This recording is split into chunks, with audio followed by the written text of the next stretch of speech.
The first thing you need to do is select filament manipulation. There is a nozzle heating up bar here, a blue bar, and you need to wait until that's completely full to allow you to access remove filament or feed filament in. When this bar is completely full, these options will change to bold and you'll be able to make your selection.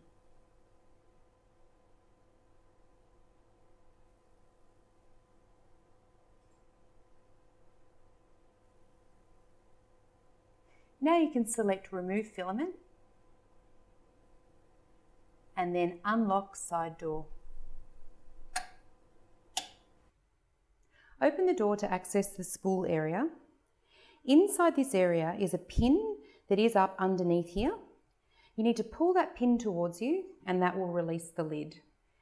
The lid is held down by some pretty strong magnets, so just pull on the lid until the lid releases and then you'll be able to take that lid completely off.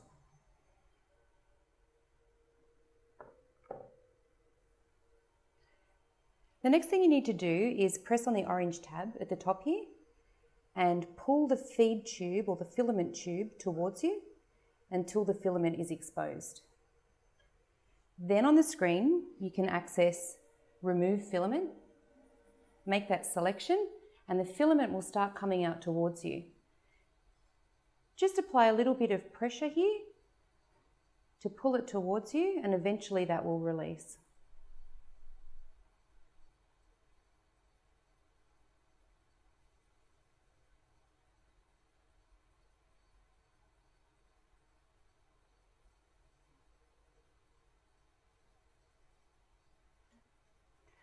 Once released,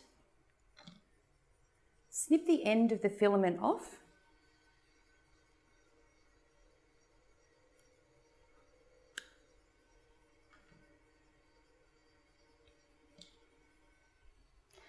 And then you can start rotating the spool reel clockwise, keeping pressure on the spool reel so that the filament doesn't unravel.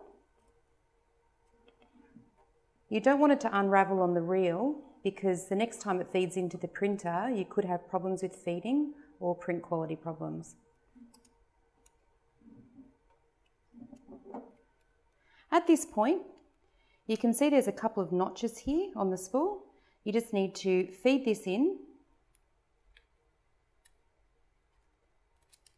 and then feed it back down again and pull that down nice and tightly so that it can't release. Then take your plastic bag and your silica gel. Place the silica gel inside the spool reel. You place that inside the reel to keep the spool nice and dry, and it is important to then put this into the plastic bag and also seal the bag.